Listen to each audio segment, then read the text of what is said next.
que após tentarem rifar Jair Bolsonaro das eleições, se aliarem ao Judiciário e ao Planalto contra a anistia e se auto-intitularem de direita, políticos do Centrão foram amplamente criticados nas redes sociais e por parlamentares conservadores. Ao lado de Michel Temer e de Arthur Lira, o ex-presidente da Câmara, Rodrigo Maia, disse ser um erro ele e outros políticos agirem como centrão raiz nos últimos anos, sendo até mesmo, por muitas vezes, oposição ao governo Bolsonaro. Apesar da tentativa de aceno, Maia logo voltou a repetir críticas aos aliados do ex-presidente, afirmando que Lula só voltou ao poder por culpa deles. Em resposta, parlamentares como Bia Kicis chamou a atuação dos políticos de pavorosa, afirmando que a verdadeira direita não aceitará que o Centrão entregue uma solução e tente enganar os conservadores brasileiros. Além disso, internautas destacaram que o Centrão age como verdadeiro lobo em pele de cordeiro, tentando atrair os eleitores de Bolsonaro e matá-lo politicamente. Bom, o diagnóstico foi feito por Bia Kicis, chamar o Cristiano Beraldo. Beraldo, esse papel de salvador da pátria, de grupo pacificador, parece que não colou para muitos, né? Centrão sendo muito criticado, principalmente por parlamentares do Partido Liberal. Sabem que tem muita coisa em jogo e o Centrão está de olho, né? Sem dúvida. E aí você entra numa questão prática.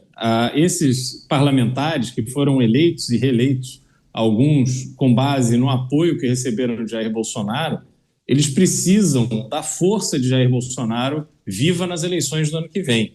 É óbvio que o ideal para ele seria Bolsonaro concorrendo, até por isso é compreensível essa torcida, essa expectativa que é criada de que Bolsonaro vai ser declarado elegível, que Donald Trump vai fazer aí uma articulação, vai pressionar o Brasil e que todo mundo vai ceder ao Donald Trump e aí Bolsonaro vai poder disputar a eleição.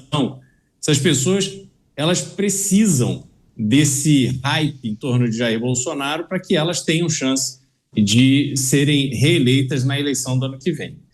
Agora, o que a gente viu é que o Centrão, apesar de ter sido muito criticado durante a campanha de 2018, onde a deputada participou, inclusive, depois ele foi incorporado ao governo Bolsonaro sem a menor cerimônia. O Centrão, como de costume, participa de absolutamente todos os governos e participou do governo de Jair Bolsonaro.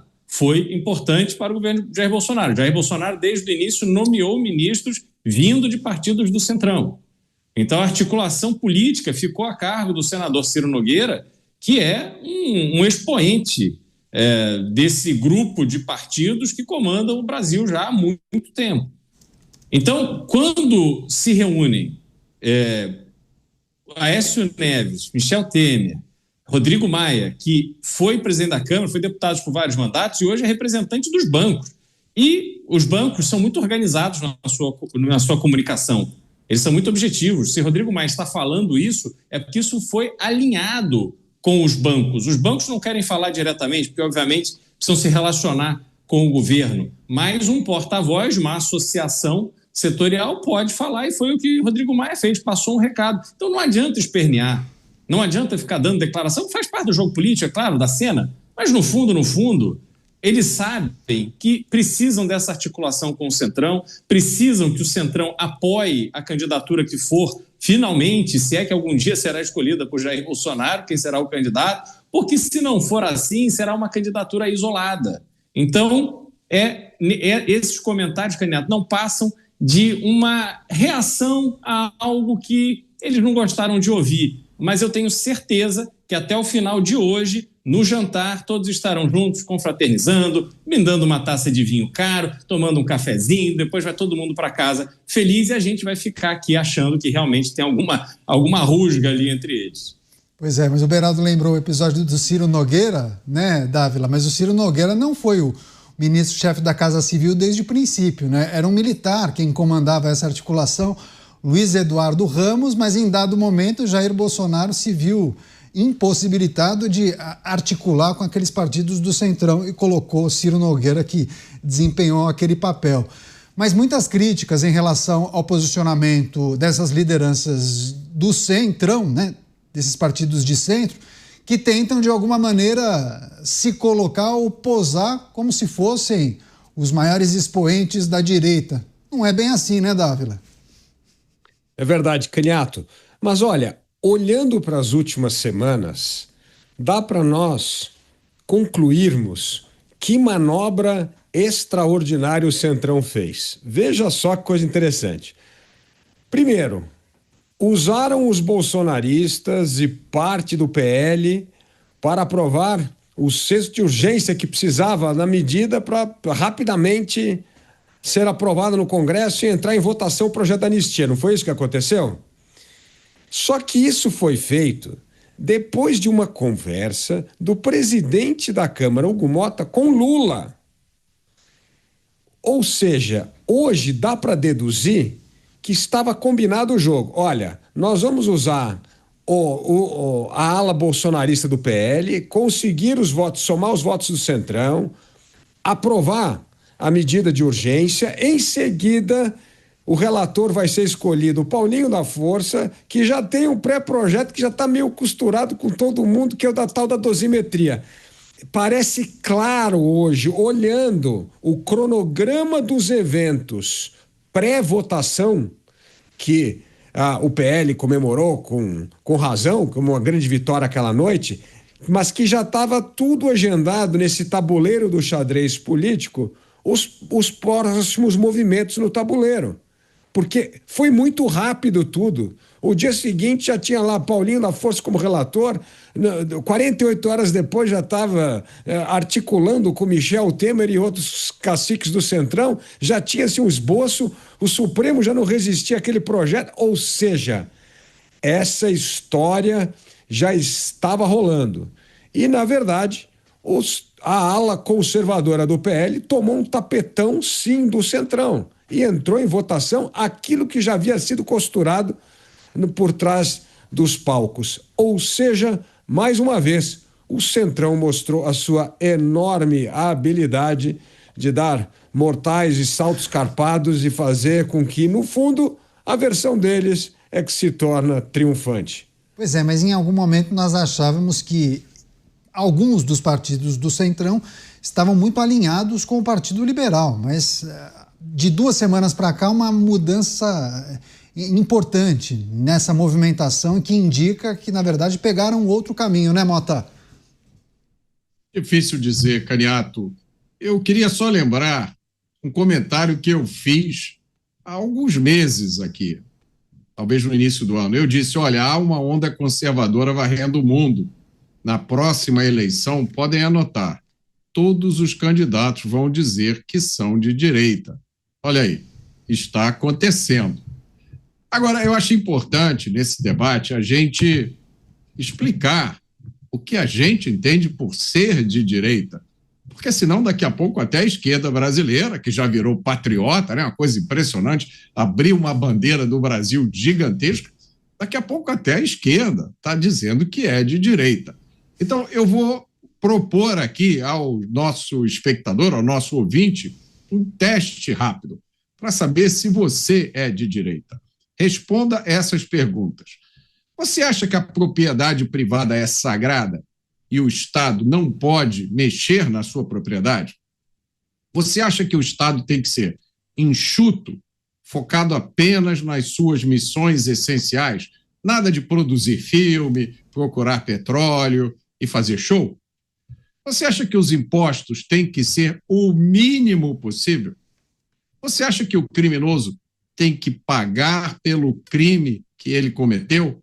Você acha que droga é uma coisa ruim e o consumo de drogas tem que ser desestimulado por todos os meios possíveis?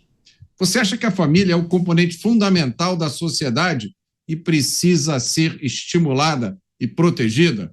Você acha que a liberdade de expressão é um direito fundamental, inclusive nas redes sociais?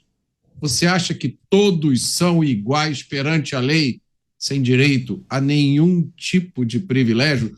Olha, se você respondeu sim a todas essas perguntas, parabéns, você é de direita. Agora, se você respondeu não a uma dessas perguntas, ou a várias delas, eu não tenho uma notícia boa para te dar. Agora, Beraldo, essa mudança que a gente pôde observar no posicionamento de alguns partidos do centro já indica o que é que poderá acontecer em 2026, porque você disse que até alguns desses partidos poderiam subitamente mudar de postura e se aproximar mais do atual presidente da República. Talvez a gente observe esse movimento, União Brasil, PP, Partido Progressista, Republicanos. É porque houve uma desorganização no movimento que foi feito por Antônio Rueda em relação à União Brasil, né? Então, recapitulando, na sequência daquela desastrosa aprovação da PEC da blindagem na Câmara dos Deputados, houve então o anúncio de Paulinho da Força como relator da PEC da anistia e, na sequência, também o encontro de Paulinho da Força, Aécio Neves e Michel Temer, dizendo que não seria bem assim, que seria questão da redução das penas e revisão da dosimetria, etc. Então, quando houve a passagem do PL da blindagem da Câmara para o Senado, é como se tivessem todos combinados de tocar a música. O Palácio do Planalto, Hugo Mota na presidência da Câmara e o próprio Davi Alcolumbre no Senado. Só que quando saiu da Câmara para o Senado, haviam incluído ali um benefício extensivo aos presidentes de partido, coisa que não estava combinado com Lula e nem com Davi Alcolumbre. Hoje, no Senado, existe um alinhamento muito grande de Davi Alcolumbre com o governo federal. Davi Alcolumbre, fora da cota do União Brasil, ele indicou ministros para o governo Lula. Ele tem inúmeros nomeados nos gabinetes e nas empresas públicas, nas esferas públicas federais. O que aconteceu desse anúncio de desembarque do União Brasil foi uma coisa exclusiva e pessoal de Antônio Rueda, que não foi combinado com os outros partidos. Então, quando Antônio Rueda diz para o ministro do Turismo, olha, você tem que sair, e outros nomeados, vocês têm que sair, os demais partidos, que ainda não sentiam que estava na hora de tomar essa decisão, de abandonar o barco, e o próprio Davi Alcolumbre, que é parceiro do governo, eles não olham com um ar de solidariedade a Antônio Rueda. Eles olham com um ar de oportunidade. Opa, vai vagar espaço no governo federal. Eu vou ali articular para ficar com mais espaço. Então, houve uma corrida pelo ouro. Foi isso que mudou. O Centrão percebeu que pode ganhar mais espaço, e ganhando mais espaço, ganha mais orçamento, ganha acesso a mais dinheiro, ganha mais condição de dar emprego para os seus apoiadores, os cabos eleitorais, e com isso fazer uma eleição forte no ano que vem, visando uma eleição de um grande número de deputados federais, porque é isso que determina o quanto cada partido recebe de fundo partidário e fundo eleitoral. Então, a estratégia do Centrão, Caniato, ela não mudou. A estratégia dos partidos de centro sempre foi no sentido de se beneficiarem o máximo possível. Até 2 semanas atrás, parecia que eles se beneficiariam mais apoiando o projeto que viria de Bolsonaro. Hoje, mais não. Hoje eles já enxergam, na minha forma de entender, eles já enxergam que podem ter mais a ganhar com Lula. São pragmáticos, estão olhando para o próprio umbigo. O Brasil a gente vê depois, né? Como diziam da economia. É engraçado, Beraldo, trazer essas informações, porque, inclusive, é preciso olhar, viu, Dávila, para as manifestações de Hugo Mota. Participou daquele evento de um famoso banco, e aí ele disse o seguinte, em uma das afirmações, das reflexões dele sobre o cenário político. Ele disse que vê a direita desorganizada para as eleições de 2026. Não sei se por conta dos últimos movimentos ou se para justificar justamente isso que o Beraldo aponta, né? Uma possível caminhada desses partidos de centro para uma aliança com o governo, por exemplo, em 2026, o que não seria nenhum absurdo, né? Já vimos isso em outras ocasiões, né, Dávila? Bom, vamos voltar ao teste do Mota. Se você respondeu sim a essas perguntas, você é de direita. A direita não está com essa divisão. Quem está dividido é o Centrão, como bem disse o Beraldo.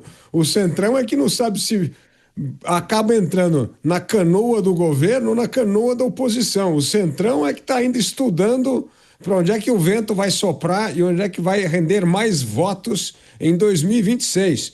Então, você não pode usar o termo genérico e falar que a direita está dividida. Não, o Centrão está dividido ainda. Tem gente que quer desembarcar agora, porque quer sentar na janelinha, o outro quer desembarcar depois sabendo que vai ter mais prejuízo, e outros estão fazendo a conta se não vale a pena mesmo ficar no governo, já que se alguns projetos forem aprovados, o governo vai continuar tendo essa enxurrada de dinheiro, e essa enxurrada de dinheiro de benefícios pode fazer com que ele continue a ser competitivo e não, por que não, ficar com o governo. Então, não é uma divisão da direita, é uma divisão do Centrão. E o Centrão sempre vai dividido mesmo até a hora que eles acharem que é o momento agora de pular num barco ou pular no outro. Então, não é essa a divisão que a gente está falando. O fato é que hoje, parte da divisão no Congresso é fruto justamente da fraca liderança de Hugo Motta. Ele tem mania de concordar em primeiro momento com as pessoas e aí, conforme chega a hora da votação, ele discorda e faz outra coisa. Esse é o problema grave que está acirrando as relações entre partidos e parlamentares com o presidente da Câmara. Só para comparar com o presidente passado, Arthur Lira podia concordar ou discordar, mas era claro o posicionamento dele em relação a medidas. Inclusive, às vezes, tratorava até demais, como a gente já comentou várias vezes no Pingos nos Is.